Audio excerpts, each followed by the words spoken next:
The depth readout flickered. 2,874 meters. Captain Eva Rostova kept her gaze fixed on the cascading data streams. Each increment felt like a defiance of physics, a brutal wrestling match with the pressure threatening to implode the icepick probe. 2,874, she announced, her voice tight but even. All systems nominal. Maintaining descent. Dr. Eris Thorne barely registered her words. His eyes were locked on the telemetry scrolling across his monitor, a chaotic tapestry of energy signatures. For years, he'd chased echoes in the static, dismissed as instrument error, geological anomalies. Now, the anomalies were coherent. Patterns. Organized. Still nominal, but he trailed off, tapping a finger against the console. The energy readings. They're spiking again. Not random thermal fluctuations. This is structured. He hadn't dared vocalize the thought forming in his mind until now. This wasn't just heat. This wasn't geology. Structured how, Doctor? Rostova asked, her tone carefully neutral. She knew Thorne's obsession, the unwavering belief that Europa harbored more than microbial life. She shared it, though she guarded her hopes with a pragmatism born of command. Complex harmonic resonance. Repeating sequences. It's like a signature, a deliberate broadcast. Thorne's breath hitched. A fine sheen of sweat beaded on his forehead. The air in the control room felt suddenly thin, charged. He felt a tremor begin deep within his chest, something primal and ancient stirring at the impossible prospect. A young technician, barely out of training, broke the tension. Captain, we've got something. A pulse. A distinct energy burst. Non-geological. Definitely not natural. He stabbed at a control, amplifying the signal. The pulse hit the room like a physical shock. It wasn't a broad-spectrum flare, but a focused, incredibly precise emission. Thorne's grip tightened on the armrests of his chair, his knuckles white. Rostova's jaw clenched, her eyes narrowing as she studied the waveform. Magnify sector gamma 9, she ordered, her voice now laced with a restrained excitement. The screen resolved, revealing a region of the European seabed previously dismissed as inert. Then it appeared, a clear, unwavering signal, a rhythm, and within that rhythm, a structure. Not random noise, not a geological event, but architecture. A pattern so complex, so intricately layered, it screamed of intelligence. Thorne's vision blurred. He rubbed a hand across his forehead, trying to focus. It's impossible, he breathed, the word lost in the hum of the ship's systems. It's a city. Rostova didn't respond. She didn't need to. The data spoke for itself. Beneath kilometers of ice, something lived. Something built. Something waited. The signal resolved further, confirming the initial impossible data. It wasn't a random anomaly.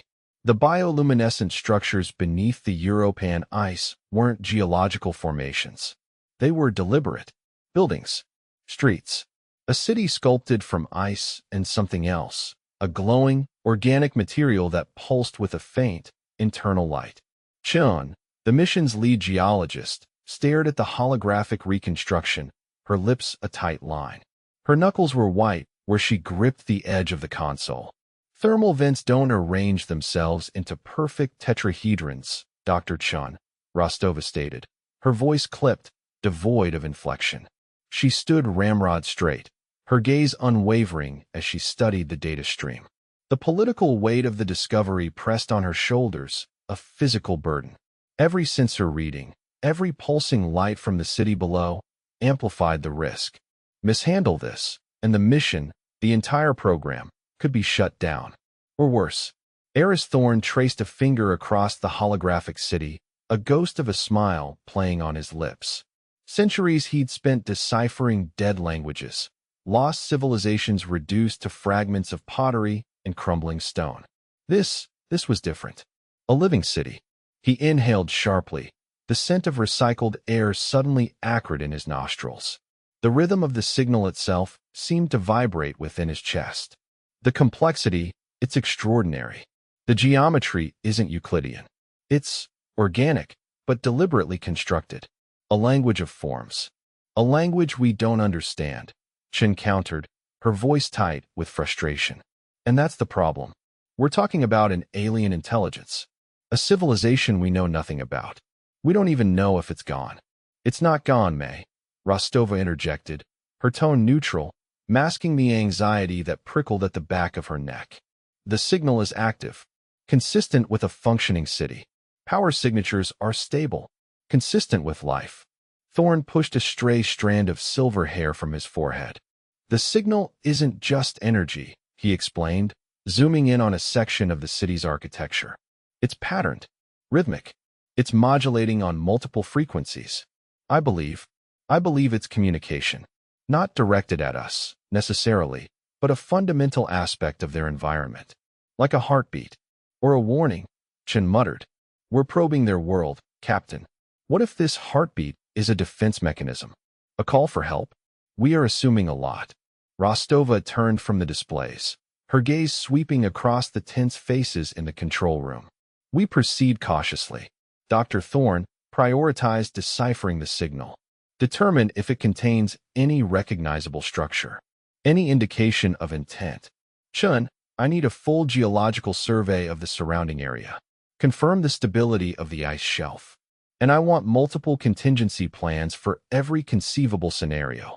She paused, her eyes locking onto Chen's. This isn't just a scientific discovery, May.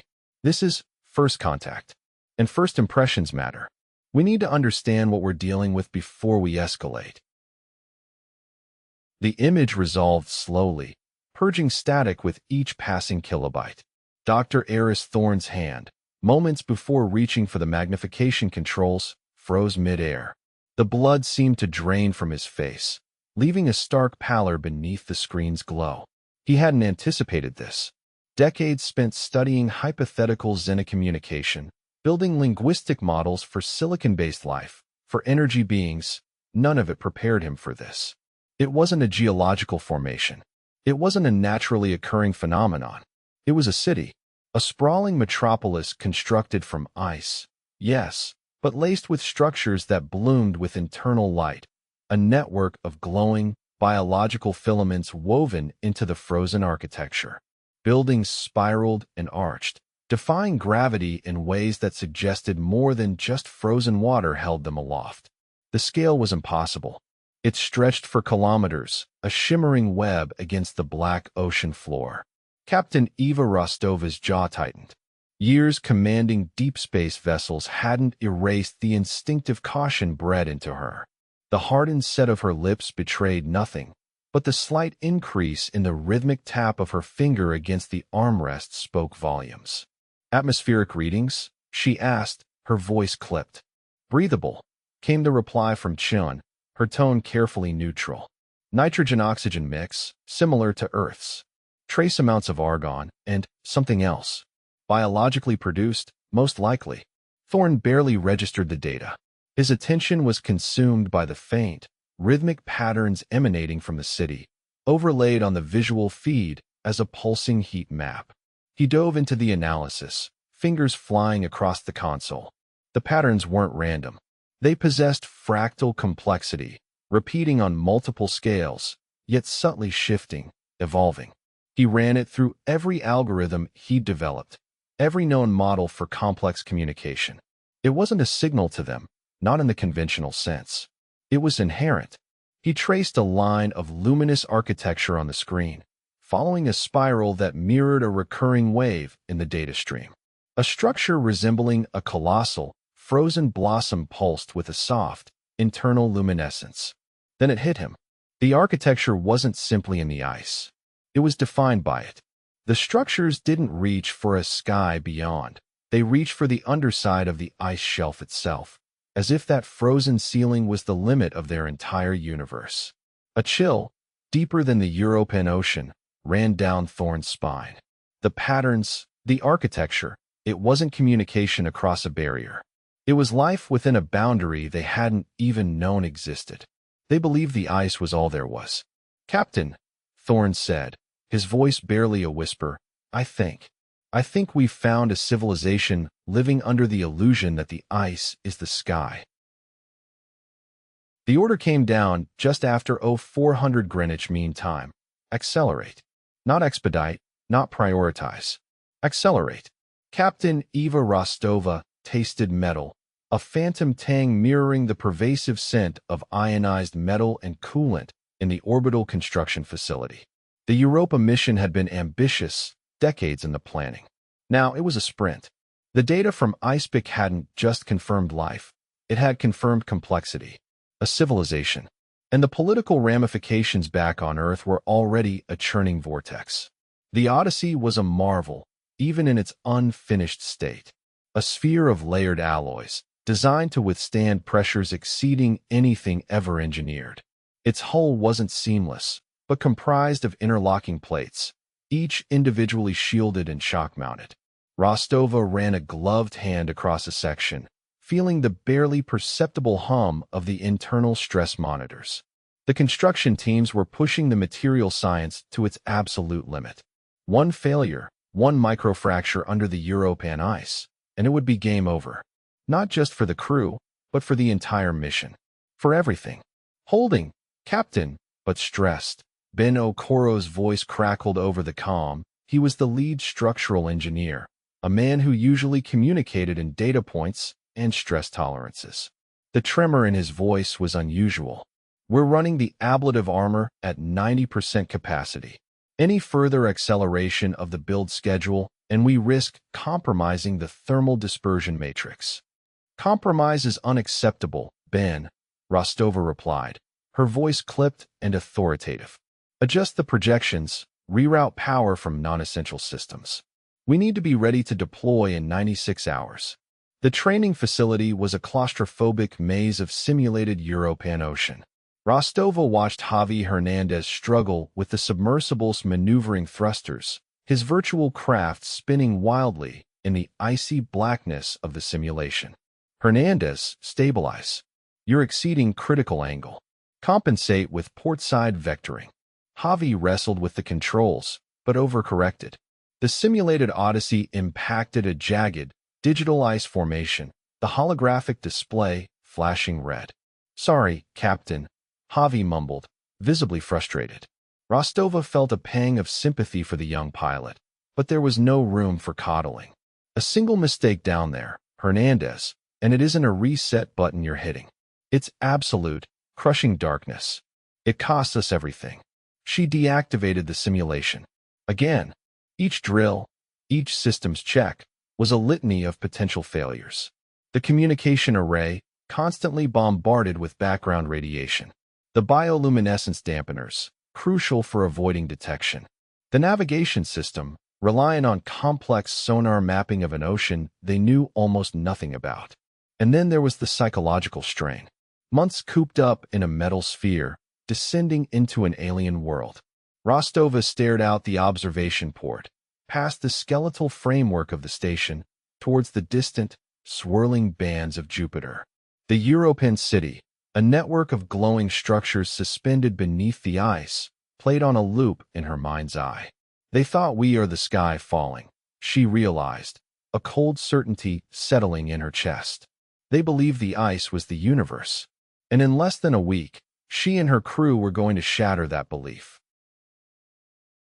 The drill groaned, a sound that vibrated through the Odyssey's titanium hull, settling deep in Captain Eva Rostova's chest. Each meter devoured by the plasma lance felt like an eternity. The ice here was denser than predicted, layered with a strange, crystalline structure that resisted the heat. Pressure readings climbed steadily, a silent, insistent threat. Rostova ignored the prickle of anxiety at the base of her skull, focusing on the telemetry scrolling across her console. Rate of descent decreasing, Captain. Chen's voice, calm and precise, cut through the mounting tension. We're hitting anomaly. Organic thermal signature directly ahead. Rostova's gaze flicked to the thermal imaging display. The city wasn't built so much as grown. Dream sculpted from ice and light, the structures spiraled and arched, defying gravity in ways the Odyssey's structural engineers deemed impossible. Polished, silver material, interlaced with the glowing ice, formed delicate filigrees across the surfaces. Not ornamentation, Rostova suspected, but integral to the city's function. It wasn't the cold, sterile architecture of efficiency. It was artistic, organic, and populated. Humanoid figures, sleek and elongated, moved with fluid grace through the city's avenues. Their skin was a deep indigo, patterned with shifting constellations of bioluminescence. Large, dark eyes, possessing a disconcerting intelligence, regarded the Odyssey with what Rostova interpreted as a mixture of awe and apprehension. She didn't breathe, not from the pressure, but from the sheer spectacle unfolding before them. Her jaw clenched, a tremor starting deep in her chest. Extraordinary, Chun murmured, her voice unusually hushed. Their physiology adapted for a fully aquatic existence. Remarkable hydrodynamics. Their communication, Dr. Eris Thorne's voice, tight with concentration, cut through the quiet. He hadn't moved from his station, his gaze glued to the data streams. It's entirely visual. Complex sequences of light, almost like a language. The pulses we detected, they're not random. They're structured, intentional. He traced patterns on the holographic display. Each pulse corresponds to a shift in the bioluminescent patterns on their bodies and in the city itself. It's breathtakingly complex. Rostova keyed the external speakers. This is Captain Eva Rostova of the Earth vessel Odyssey. We come in peace. The words felt hollow, inadequate, even to her own ears. Her voice wavered slightly, betraying the enormity of the moment. The Europans reacted instantly. The city's bioluminescence flared, a wave of light washing over the structures. The figures closest to the Odyssey stopped moving, their dark eyes fixed on the submersible. A single Europan, larger than the others and radiating a brighter, more intricate pattern of light, drifted forward. It raised a slender, three-fingered hand, a gesture, Rostova hoped, of greeting. They're responding to the light, Thorne breathed, his fingers flying across the console. Analyzing the response now, the patterns are shifting, mirroring our own transmissions, but distorted, as if they perceive us through a filter. He paused, his brow furrowed in thought. They appear to believe the ice is everything, the boundary of existence. Their entire cosmology seems predicated on that singular belief. Rostova stared at the Europan, its glowing form a fragile silhouette in the dark ocean. It didn't understand. It couldn't comprehend the vastness beyond the ice, the swirling nebulae, the distant stars. It believed it was at the edge of the universe. She imagined telling them the truth. Of suns and galaxies, of worlds beyond counting. The weight of that revelation settled on her shoulders, heavy and cold. "Prepare a visual package, Thorne," she said, her voice now firm. "Show them the stars." The projection blossomed slowly, painstakingly constructed from terabytes of data. First, Earth, a swirling marble of blues and greens, impossibly vibrant against the perpetual night of Europa. Then, the solar system, each planet rendered in meticulous detail, orbiting a miniature sun. Thorne had filtered out harmful wavelengths, adjusted the scale to approximate what the Europans might perceive, but there was no preparing them for this. For a long, unsettling moment, there was silence. The Europans, a cluster of perhaps 20 individuals, hovered in the inky blackness, their bioluminescent patterns pulsing with a slow, rhythmic cadence. Their bodies, elongated and streamlined for aquatic life, were a kaleidoscope of shifting blues and greens, the light intensifying around their delicate, almost feathery gills. They had approached the Odyssey with cautious curiosity, their light-based communication tentative and questioning. Now, their luminescence flickered erratically, the patterns fragmenting into chaotic bursts. "Report, Chun." Rostova's voice was clipped, professional, but a tremor of anticipation ran beneath the surface. "Captain, their neurological activity is spiking, off the charts. Multiple Europans exhibiting signs of systemic overload. Nervous systems unable to process the input. It's like trying to fit an infinite ocean into a thimble." Chin's voice, usually steady, had a strained edge. A lone Europan detached from the group, its luminescence dimming, then flaring wildly. It began to drift backward, movements jerky and uncoordinated, emitting a series of high-pitched clicks and whistles, sounds of pure, unadulterated terror. It wasn't fleeing from the Odyssey, Rostova realized with a jolt, but from the images themselves, from the impossible truth unfolding before them. Cut the projection. Now, Rostova barked. But it was too late. The first European's distress triggered a cascade. The remaining figures began to spasm, their glowing bodies twisting and contorting as if in agony. The bioluminescence shifted from calming blues and greens to frantic, strobe-like reds and oranges. The water around them shimmered with the energy released, creating momentary distortions in the Odyssey's sensor readings. Captain, we're detecting localized energy surges. Electromagnetic interference is increasing exponentially. Their systems, they're reacting to the projection like a physical assault. Chin reported, her fingers dancing over the console. The orderly, alien city they'd observed through sonar was now a scene of escalating chaos. More Europans were retreating, fleeing into the darkness, their glowing trails blurring into streaks of panic. The initial awe had evaporated, replaced by a primal fear that resonated through the water, vibrating against the hull of the Odyssey. This wasn't just confusion. It was a shattering of worldview. Their ice, the foundation of their reality, wasn't a ceiling, it was a prison. And above it lay an infinite, terrifying unknown. The electromagnetic interference had spiked, drowning out routine sensor sweeps with static. Rostova gripped the arms of her command chair, the polished metal cold beneath her palms. Shields held, but the energy signature wasn't weaponized. It felt desperate. A sonic keening, layered with complex harmonics, pulsed through the hull, resonating in her teeth. It wasn't a signal. It was a prayer. Report, she commanded, her voice tight, but level. Europan activity is chaotic, Captain. Shin responded, her fingers flying across the console. They're surging through the crystalline avenues, abandoning what appear to be communal spaces.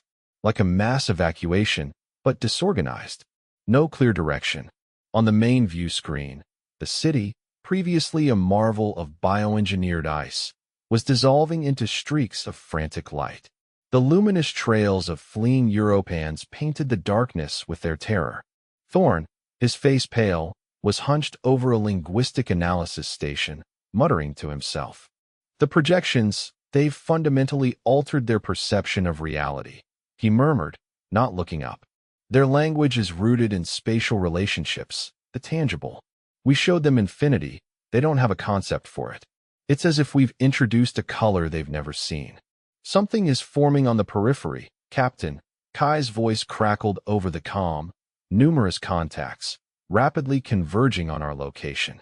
Biosignatures indicate heavily augmented individuals. Hostile intent probable.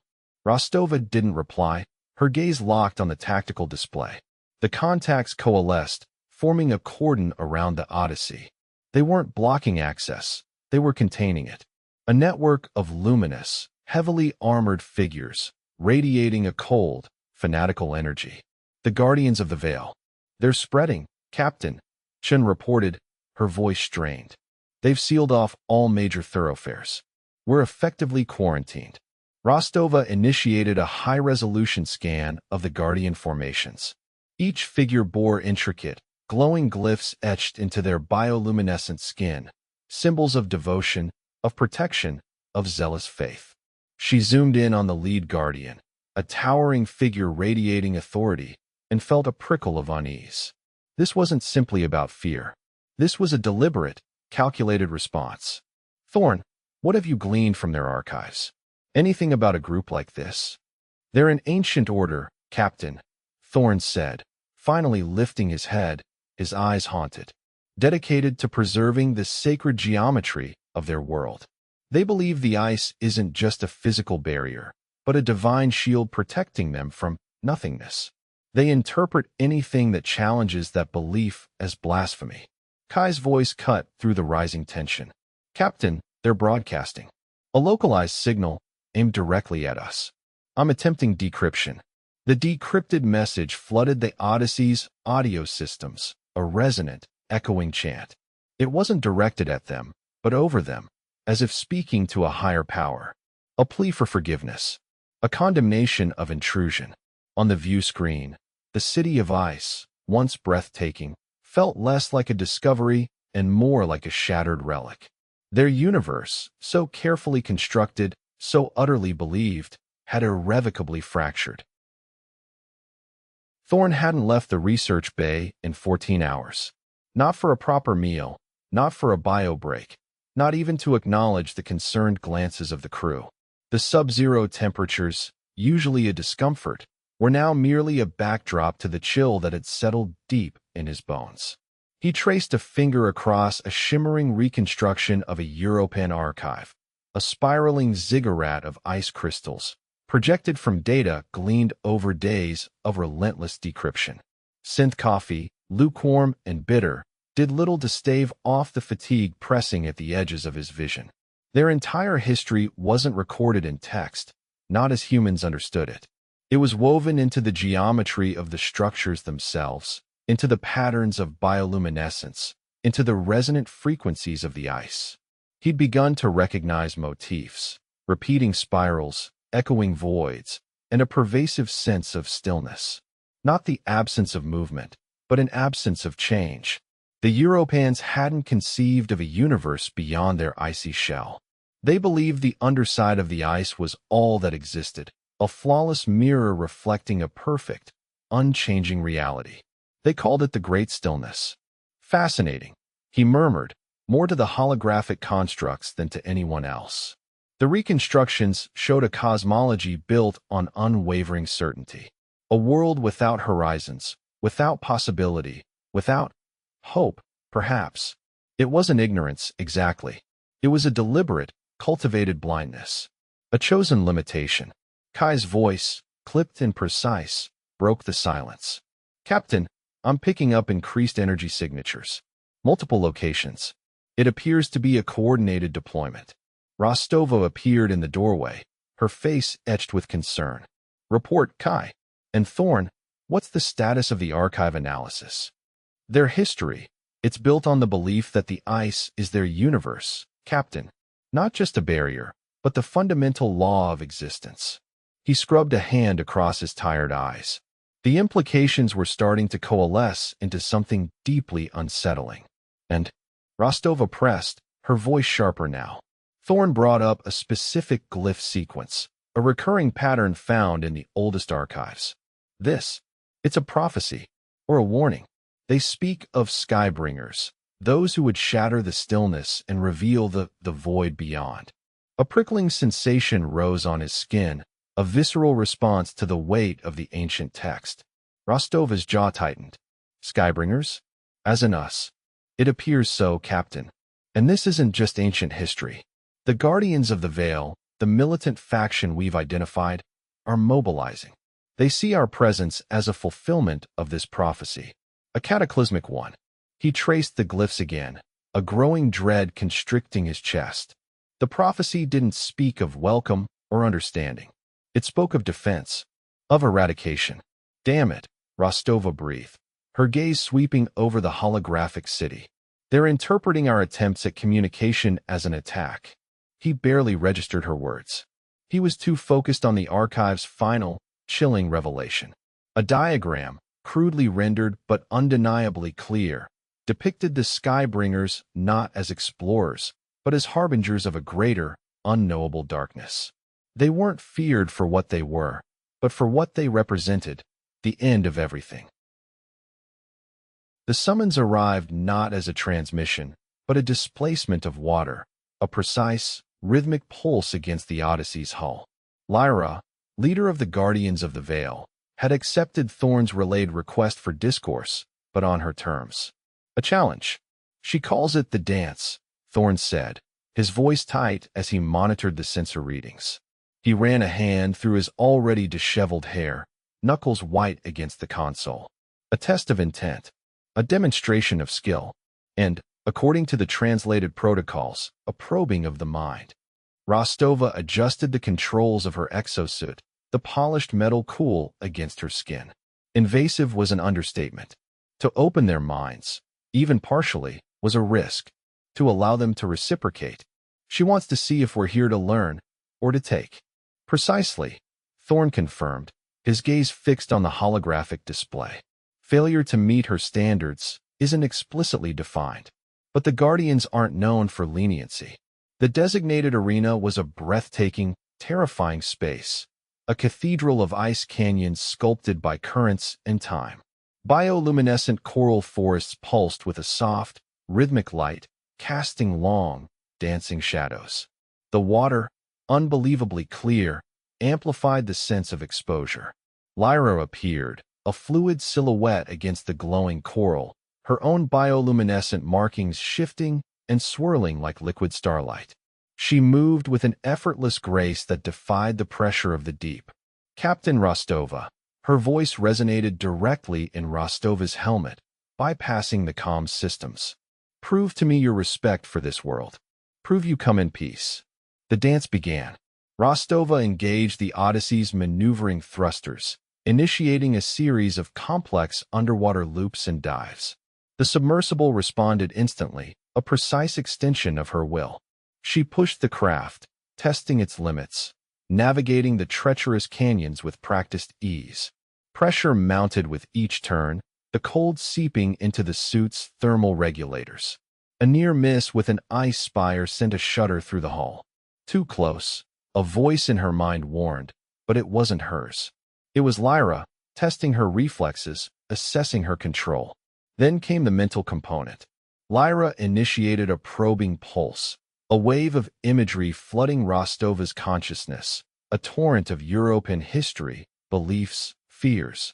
Rostova met it with a controlled counterpulse, projecting images of Earth, vast oceans, bustling cities, sprawling landscapes. Not conquest, but coexistence. Not power, but potential. She focused on the beauty, the fragility of life, the shared wonder of the universe. A flicker of surprise, then a tightening of Lyra's mental grip. She's resisting, Rostova thought. She's sifting through the images, looking for what? You show me worlds beyond my own. Lyra's voice, now laced with something akin to curiosity, resonated again. But you do not show me the darkness within your own heart.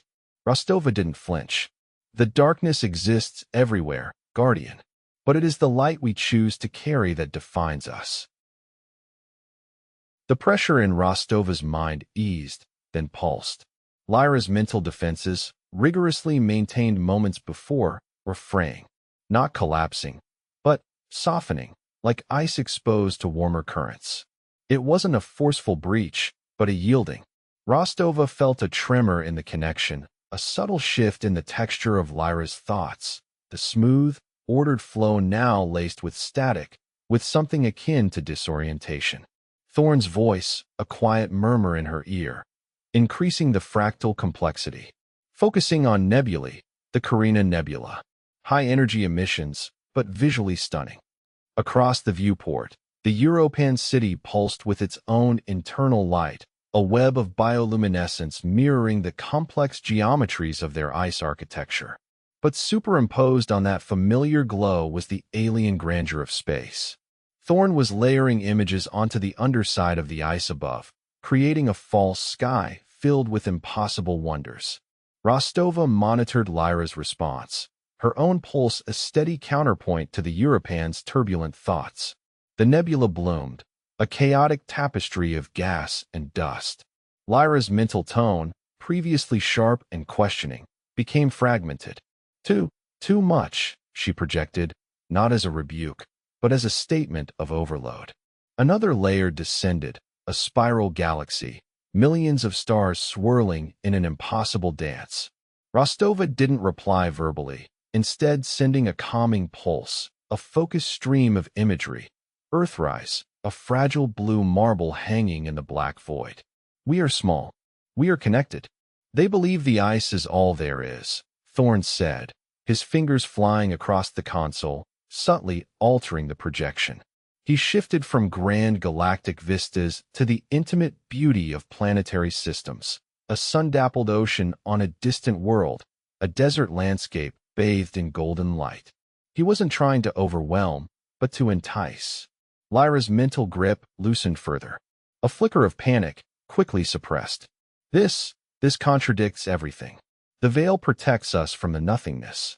The veil reveals a different kind of everything, Rostova countered, keeping her tone even. She felt Lyra's confusion, the foundations of her reality cracking, a dissonance between ingrained belief and irrefutable visual evidence.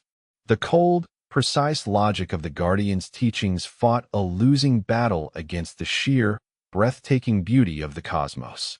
A new projection, a close-up of a coral reef teeming with life. Lyra's thoughts surged, a chaotic blend of fear and something else. Curiosity? Impossible. Such vibrancy, such wastefulness. The word tasted like ash in her mental voice. It wasn't a condemnation, but an echo of a doctrine where conservation of energy was paramount, where even joy was considered a frivolous expenditure. It's life, Guardian. Raw, imperfect, and beautiful. Rostova held her breath. The seed of doubt had been planted. The question was, would it take root? Lyra's internal landscape felt precarious, a delicate balance between ancient certainty and a terrifying, glorious unknown. The pressure within Rostova's own mind intensified, not from Lyra's resistance, but from the sheer weight of the revelation. She risked fracturing a civilization, but the alternative, condemning them to perpetual darkness, was unthinkable. The analyzer sputtered, spitting out a cascade of data points, most of it gibberish to the assembled Europans. Kalen, his skin flaring with pale luminescence as he worked, adjusted a jury-rigged cooling coil. Sweat beaded on his brow, quickly freezing in the sub-zero air. Rostova watched from the periphery, her pulse a steady drum against the hum of the Odyssey's life support. She'd authorized the diversion of spare parts, a risk, but a calculated one. Lyra traced a pattern on the ice wall with a gloved finger, her gaze fixed on the swirling holographic representation of a nebula. The resolution is imperfect, but the core data matches Thorne's projections. This star system, it is real. The thought voice, usually a private current, spilled outward, a hesitant confession. Celine, a xenobiologist with a voice like a melodic chime, tilted her head. The energy signatures are consistent with the transmissions we intercepted before your arrival, Captain. It confirms the possibility that there is more than ice, more than the deep. More than the deep, repeated Joran, an elder historian, his voice raspy with age. He ran a hand over a cracked data slate, its surface cold and smooth. For generations, we've guarded the knowledge, believing it too dangerous for our kind. Believed that understanding only brought sorrow. Rostova stepped forward. Knowledge isn't dangerous, Joran. Suppression is. She'd learned the hard way that secrets festered, breeding mistrust and fear. Kalen tapped a command on the analyzer. A new image coalesced, a schematic of European communication relays, a network stretching across the ocean floor. These relays, they aren't just for internal broadcasts. They're capable of long-range transmissions, but they haven't been used in centuries. He traced a line on the schematic with a glowing finger. Blocked. Deliberately. Power diverted. Lyra's thought voice sharpened. They feared connection. Someone reactivated a segment near the thermal vents, Celine announced, her melodic voice now edged with surprise. A low-bandwidth signal, encrypted, but not with our standard protocols. Kalen exchanged a quick glance with Lyra. A secondary network. Hidden. Someone else is questioning things too. Joran's lips thinned. There are always those who seek what is forbidden. Those who hoard knowledge like water in a cracked vessel, believing they alone can control the flow. Rostova felt a prickle of unease. A hidden network meant dissent. And dissent, in a society built on rigid doctrine, could be explosive. Can you trace the source? Kalen nodded, his luminescence intensifying with concentration. It will take time. The signal is fragmented, obscured. But I think I can. He manipulated the controls, the analyzer humming louder. They're using a very old encryption key, one predating the first silence. A small smile touched Lyra's lips, a fleeting spark of defiance. It wasn't just curiosity driving these hidden voices. It was a thirst, a starvation for knowledge that mirrored her own burgeoning desire. The ice, she realized, wasn't just a ceiling. It was a cage. The whispers started subtly, a ripple through the assembled throng. Not spoken aloud, but felt, a resonance in the crystalline structures of the city, a tightening of luminescence. Kalen, standing beside Rostova and Thorn, adjusted the sensitivity of his analyzer. They're amplifying it. A single voice, projecting into the collective consciousness. Before Rostova could respond, a figure ascended the tiered platform at the chamber's center. Kale, an elder whose luminescence pulsed with a glacial intensity, raised a hand. The whispers ceased. A suffocating silence descended, broken only by the rhythmic hum of the city's life support systems. Rostova felt a prickle on her skin, the hairs on her arms rising. The air, usually cool and breathable, seemed to thicken, to press against her lungs. Children of the ice, Kale's voice resonated, not through sound waves, but directly into their minds. It was a deep, sonorous vibration, layered with an undercurrent of pity. We have lived in peace, cradled by the veil for millennia. Content in our world. Safe. His luminescence flared, casting dancing shadows across the crystalline walls. But peace is fragile, and safety an illusion. He gestured towards the Odyssey, its metallic hull a dark intrusion in the glowing cityscape. They come from the emptiness, from the darkness beyond the ice. They call themselves Skybringers, promising wonders.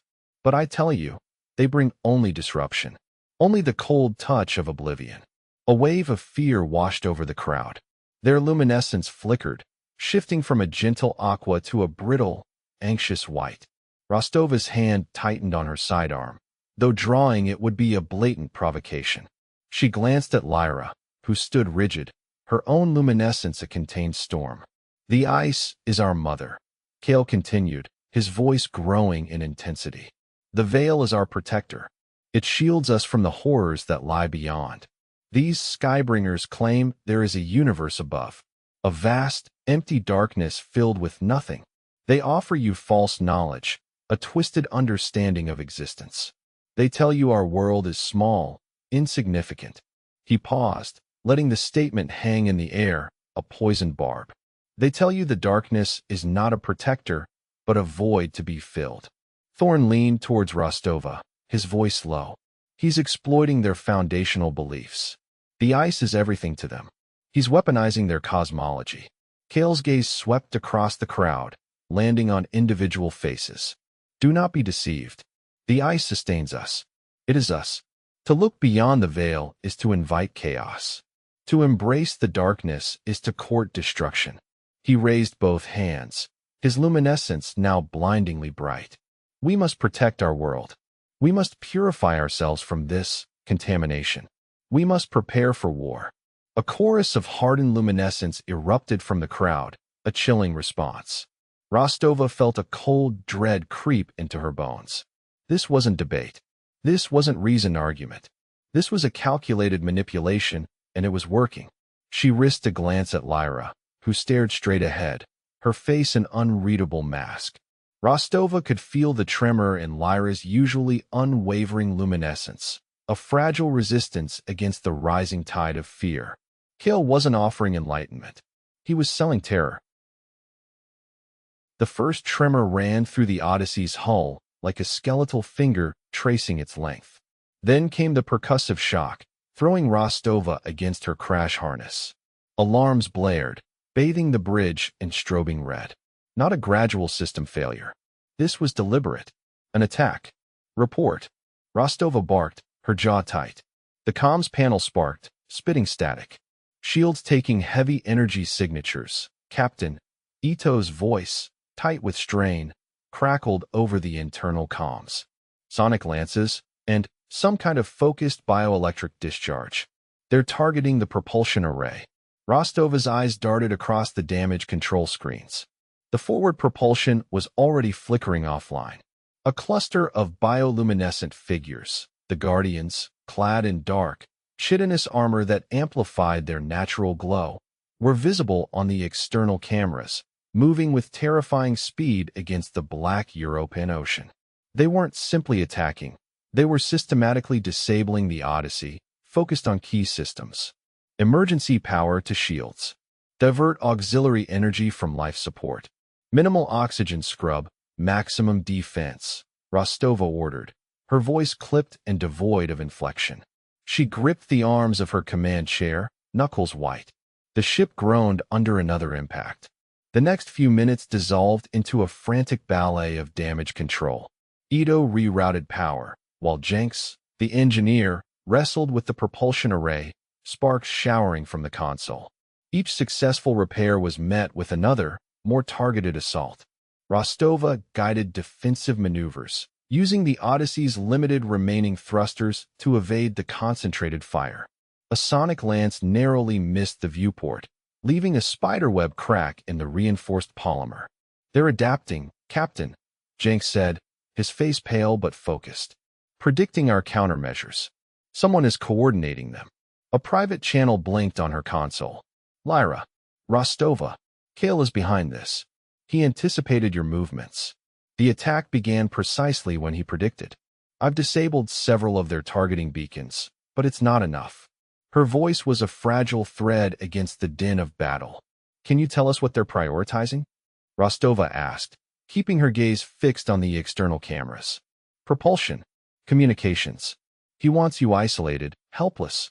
And he's using a frequency jammer, blocking long-range signals.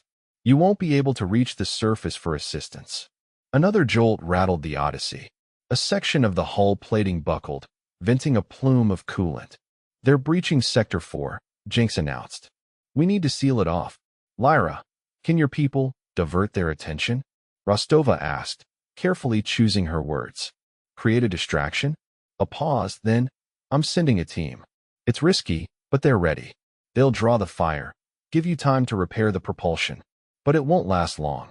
Rostova watched as, on the external cameras, a smaller group of Europans, their luminescence a defiant, flickering blue, engaged the Guardians. It was a desperate, uneven fight. They weren't equipped for combat, but they moved with a grim determination, creating a space around the Odyssey. A lifeline bought with courage.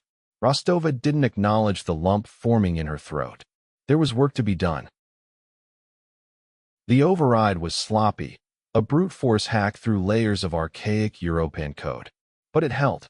Lyra felt the thrum of power surge through the broadcasting station's core, a familiar vibration against her cartilaginous spines. Around her, the station pulsed with a frantic, defiant light, stolen power, broadcasting truth. She ignored the alarm klaxons, the rising pressure in her audio receptors as the Guardian's response network scrambled to counter her signal. On the main view screen, the first images bloomed, the vibrant colors of a coral reef on Earth, teeming with life. Then, a sweeping vista of the Martian canyons, a rust-colored wound across a planet.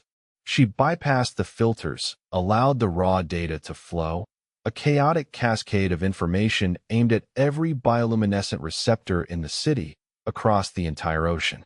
Rostova's voice crackled over the comm, urgent. "Lyra, what are you doing?" "Kale is mobilizing the full force of the Guardians. Showing them the truth," Lyra replied, her voice steady despite the tremor that ran through the station's foundations. She increased the feed, swirling nebulae painted across the black void, the pale blue marble of Earth hanging suspended in the darkness, Jupiter dominating the view, its swirling storms a majestic, terrifying beauty. The effect was immediate. On the external monitors, she watched as Guardian patrols faltered, their disciplined formations dissolving into confusion. Weapons lowered. Luminescence flickered erratically. She saw a Guardian warrior stumble back, shielding its eyes with a clawed hand, the radiant images too much for its light-sensitive systems. Jenks' voice, strained, cut through the comm chatter. "Captain, we've restored partial propulsion, but they're jamming our external comms. I can't get a lock on Earth." Rostova's reply was terse. "Hold it together, Jenks. Lyra's buying us time."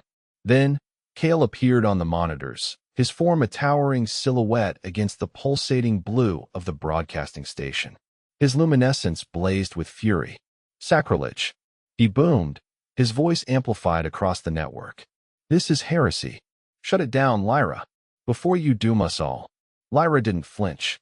She keyed up a feed of the Kuiper Belt, icy bodies orbiting the sun, an endless expanse of frozen rock and dust. It was a deliberate choice, something that echoed their own world, yet demonstrated its confinement. Kale's luminescence flickered, a momentary disruption in his carefully constructed persona. A flicker of doubt. We weren't doomed before, Kale, she said, her voice amplified to reach every corner of the city. We were lied to.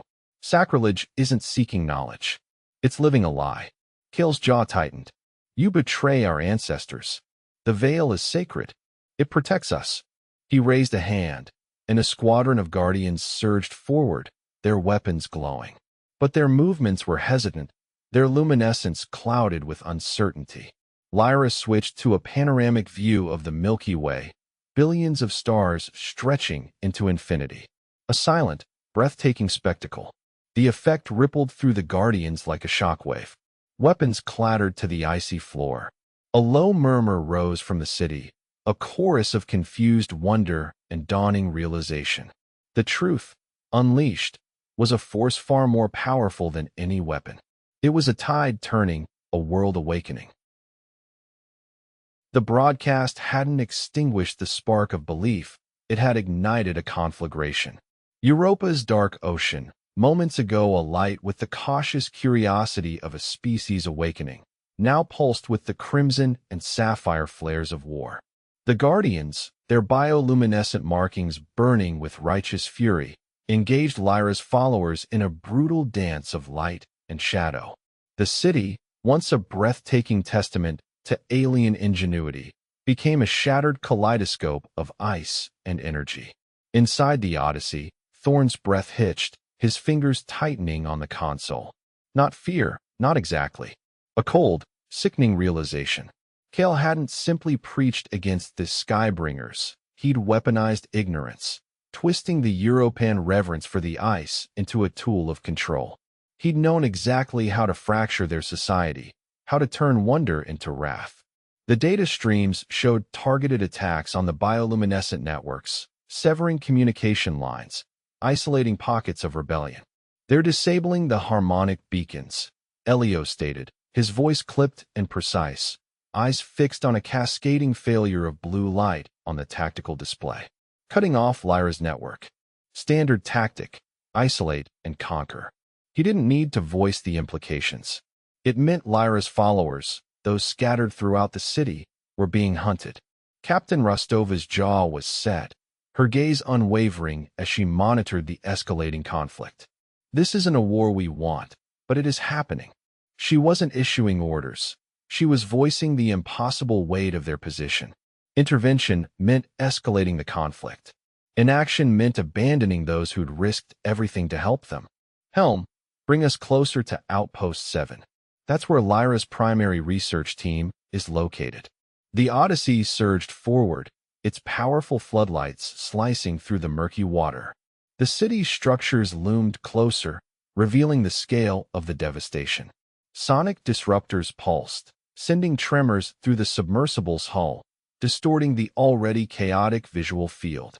The Guardians were employing a brutal efficiency, their energy weapons impacting the crystalline structures, causing localized collapses. Thorn watched, a bitter taste in his mouth. These weren't zealots defending their faith. They were soldiers carrying out orders, extinguishing a burgeoning hope. Guardians are deploying drones, Elio announced, his fingers flying across the console, creating a perimeter around the outpost. Heavy shielding. They're anticipating resistance. Rostova didn't hesitate. Armed defensive systems. Prepare a countermeasure to disable those drones, non-lethal if possible. We are not firing unless fired upon, but we will ensure Lyra's team has a chance to escape. A fragile symbol, this tiny outpost.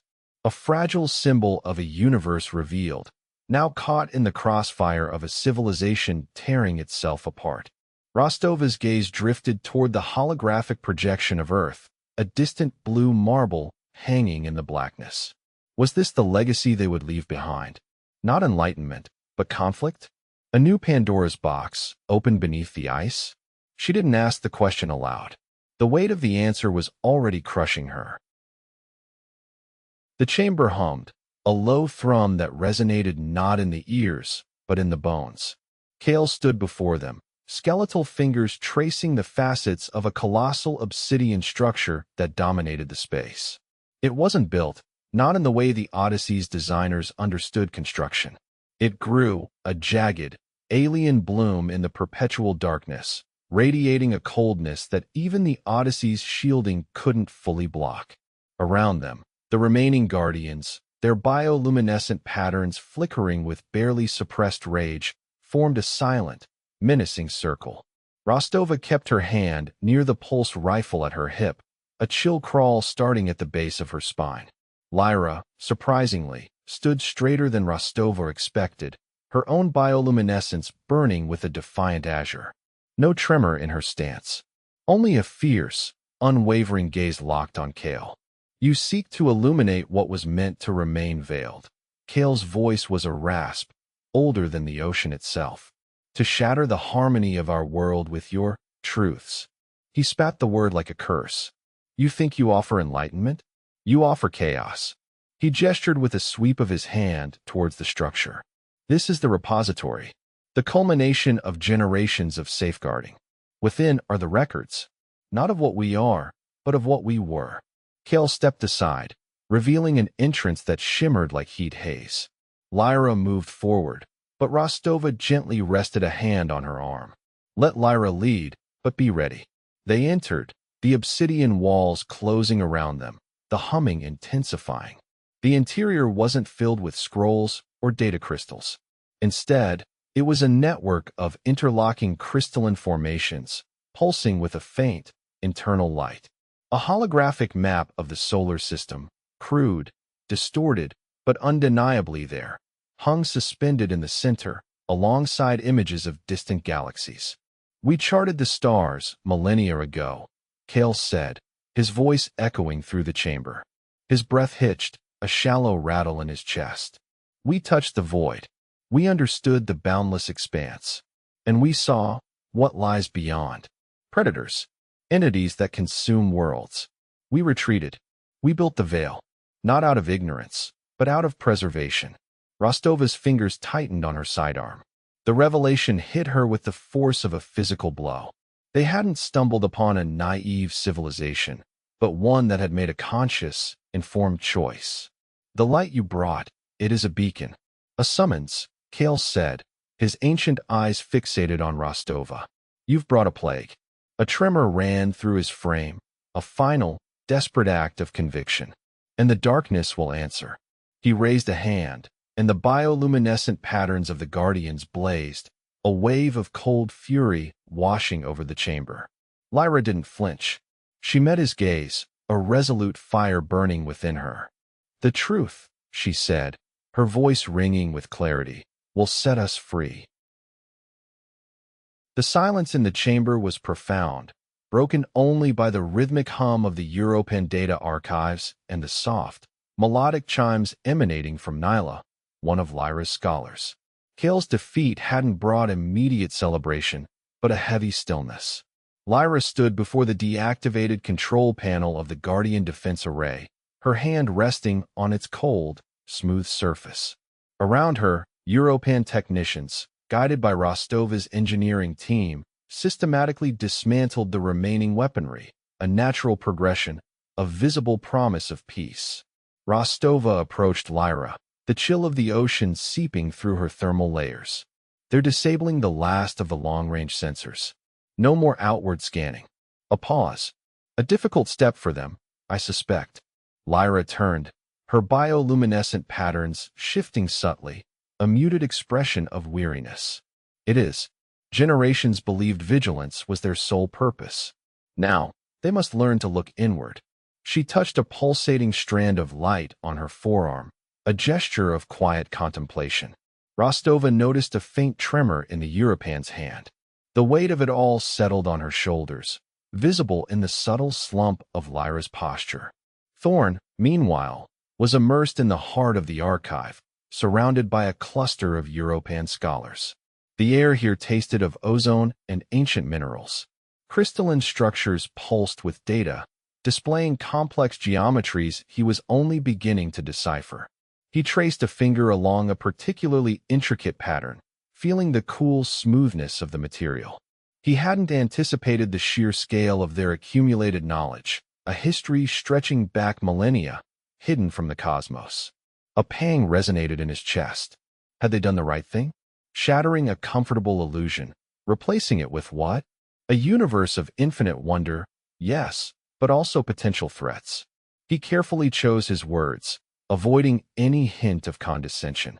The concepts of stellar cartography are, understandably, new to you. Let's begin with the closest star systems. A visual representation might be helpful.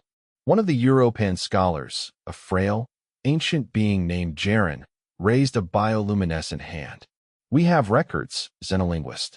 Fragmentary. Whispers of other lights in the darkness.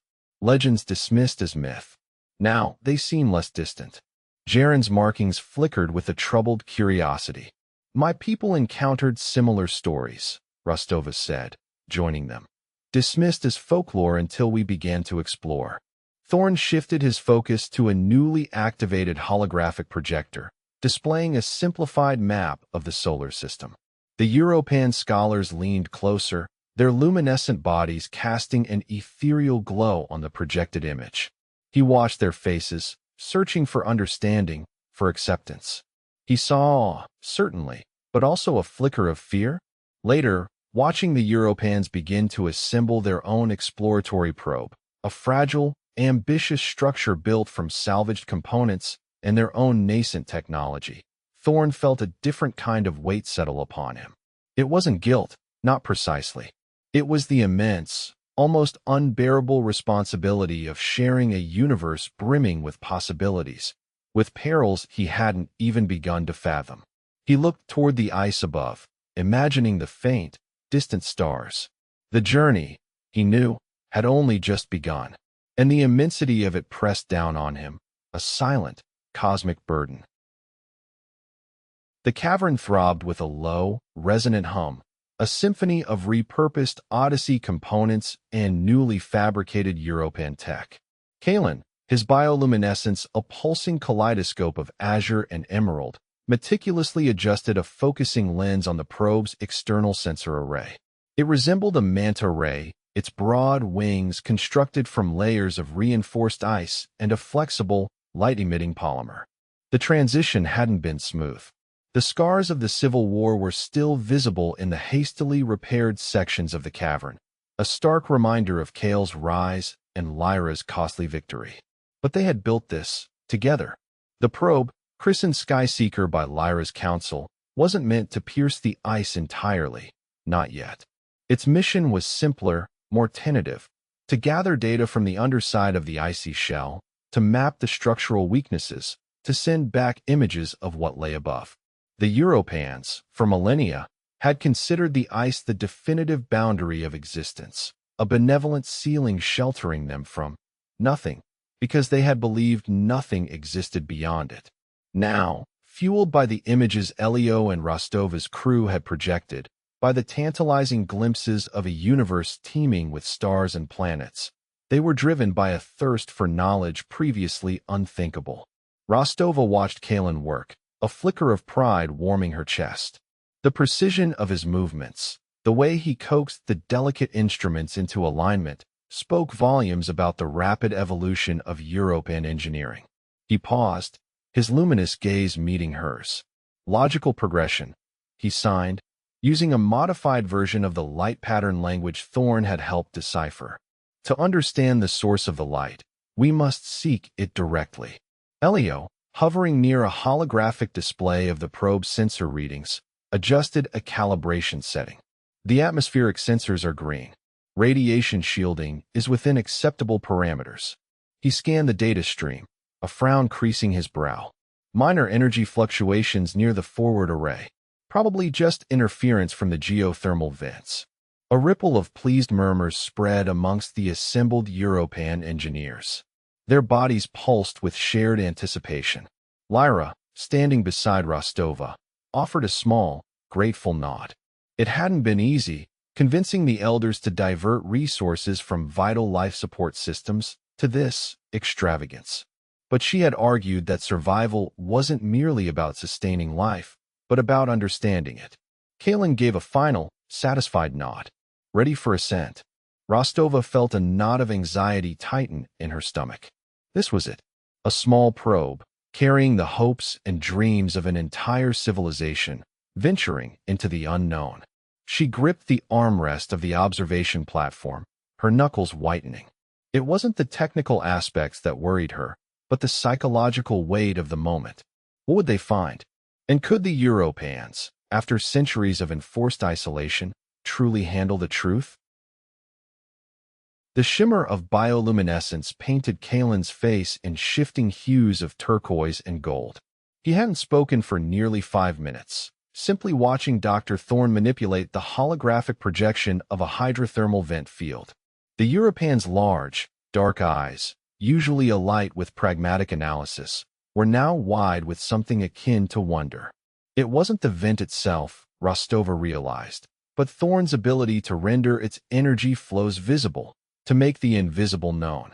The heat spirals, Kalen finally breathed, his voice a resonant hum that vibrated through the water. You capture their dance. We sense them, of course, the warmth on our skin. But to see, it is like witnessing the heartbeat of the world. Thorne, ever the meticulous scientist, offered a brief nod. We've adapted the sonar matrix to interpret thermal gradients as visual data. It's a rudimentary representation, but it allows us to map vent activity with greater precision.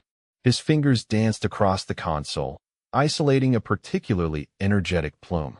Rostova noticed Chun, a pragmatic woman usually focused on data and analysis, leaning forward, her own usually impassive face creased with fascination. She hadn't touched her datapad in 15 minutes. Rostova watched, a ghost of a smile playing on her lips. Kalen's hesitant phrasing, the way his gills flared slightly with each question, it was a beautiful counterpoint to Thorne's precise, clinical explanations. The cultural bridge was being built not with grand pronouncements, but with shared curiosity. And these sediments you identified near the vent openings, Kalen continued, tracing the projected outline of mineral deposits. They are not born of the ice, as we believed. They originate from within the planet's core. Thorne hesitated, a flicker of uncertainty crossing his face. The isotopic analysis suggests a mantle origin, yes, but the composition is unlike anything we've encountered on Earth. It's exotic. We are still analyzing it. The uncertainty seemed to unsettle Kalen. He turned to Lyra, a questioning look in his eyes. Lyra, observing the exchange, subtly touched his arm, a gesture of reassurance. Rostova sensed a silent conversation passing between them, a shared awareness of the limits of human understanding. The Europans hadn't simply accepted the new data, they were actively interrogating it, challenging its implications. A low chime from Chen's console broke the silence. Captain Rostova, we're detecting a minor anomaly in the sonar mapping. A localized distortion near sector Delta 9. It could be a sensor glitch, but Rostova's gaze sharpened. Show me. Chen brought up a holographic display, highlighting a small area of the seabed. The image wavered, distorted by an unseen force. Could be a strong current, Chen added. Lyra, however, was already studying the distortion, her bioluminescent patterns pulsing rapidly. No, she said softly, her voice resonating with a newfound authority. That is not a current. That is deliberate. A shiver ran down Rostova's spine. Beneath the veneer of scientific exchange, a sense of the unknown, of hidden complexities, lingered. The universe, she reminded herself, rarely revealed its secrets easily. Thorne's fingers danced across the translucent interface, isolating a fractal pattern within the corrupted data stream. The image flickered, resolving into a star chart, not the familiar scatter of our galaxy, but a distorted reflection, as if viewed through a rippling lens. He felt a tightening in his chest, a cold pressure building behind his eyes. It wasn't a naturally occurring phenomenon. This was deliberate obfuscation. "It's remarkable," Lyra breathed, her bioluminescent markings dimming, then pulsing with a rapid, almost frantic rhythm. She didn't reach for the data as Thorn did. Her touch was reserved, respectful. She felt the information, absorbing it on a level he couldn't comprehend. They knew the constellations. They charted worlds beyond our own. Rostova, leaning over Thorn's shoulder, traced a finger across the holographic projection. New past tense. Days blurred into a relentless cycle of decryption and reconstruction. The archive wasn't simply a repository of knowledge. It was a carefully curated narrative, subtly altered, fragmented, broken. Thorn discovered layer upon layer of shielding, complex algorithms designed to suppress certain data, to steer the Europans away from specific lines of inquiry. He ran a diagnostics check, the system reporting a deliberate pruning of astronomical data from over 10,000 cycles ago. The reconstructed images painted a startling picture. Sleek, silver vessels, propelled by what appeared to be controlled gravitational fields, soared amongst the stars. European colonies blossomed on asteroids, harvesting resources. A network of orbital stations pulsed with energy. Then, the images abruptly ceased, replaced by nothing. A void. A silence. "They didn't fall," Lyra stated, her voice a low resonance that vibrated through the chamber. She'd been silent for hours, lost in the archives, her bioluminescence a muted, anxious blue. "They retreated." Thorn breathed, the realization hitting him hard. He stumbled back, catching himself on a support column. He gripped the cool metal, his knuckles white. But why? What could possibly drive a space-faring civilization to abandon the stars and bury themselves under a mile of ice? Lyra projected a series of glyphs onto the wall, images of colossal, shadow-like entities consuming stars, vast swarms of energy signatures that resonated with a primal, terrifying power. "The shadow," she explained, the word echoing with ancient fear. "They called it the Kthar. A darkness that consumes light, that feeds on energy, that hunts." Rostova's expression grew grim. She ran a hand across her jaw, the gesture sharp and decisive. A faint tremor ran through her, but her voice remained steady. They saw something out there, something that frightened them so much they chose to hide. Thorn accessed another data fragment, a fragmented recording of a European Council meeting. The faces, projected onto the wall, were etched with desperation. He couldn't decipher all the words, but the message was clear: survival at any cost. "We seal ourselves away." A voice rasped, the glyphs translating as "we become the stone, the silent watchers. Let the darkness pass us by." Lyra's bioluminescence flickered, casting dancing shadows on the crystalline walls. They believed the ice would protect them, that by obscuring their existence, they could become invisible to the Kthar. She looked up, her luminous eyes meeting Rostova's. But invisibility is not always protection. Sometimes, it simply delays the inevitable. The data stream stabilized, purging the static and ice crystal interference. On the main view screen of the Odyssey, a universe blossomed. Not the sterile, calculated simulations Thorn had projected onto the ice, but the raw, breathtaking reality of space. Jupiter, a swirling canvas of ochre and crimson, dominated the view. Beyond, a glittering tapestry of stars, impossibly vast and ancient. A collective intake of breath swept through the control room. White knuckles gripped console edges.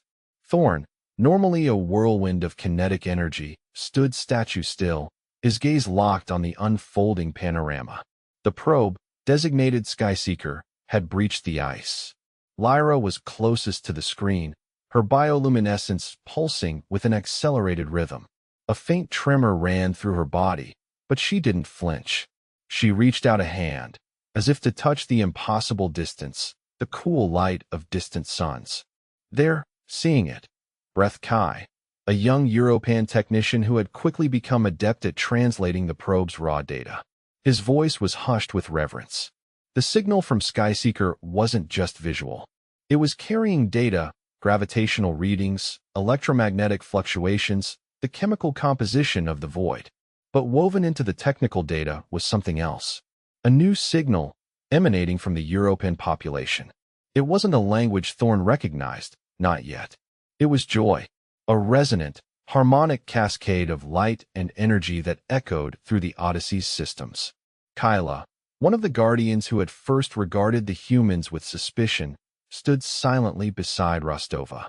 Her expression conveyed everything, disbelief warring with wonder, apprehension slowly giving way to hope.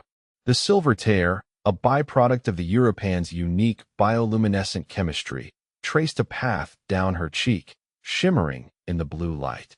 It wasn't a tear of sadness, but of something profoundly new. They thought the ice was all there was, Lyra murmured, her voice barely audible above the hum of the ship. They believed the darkness held nothing but the weight of the world.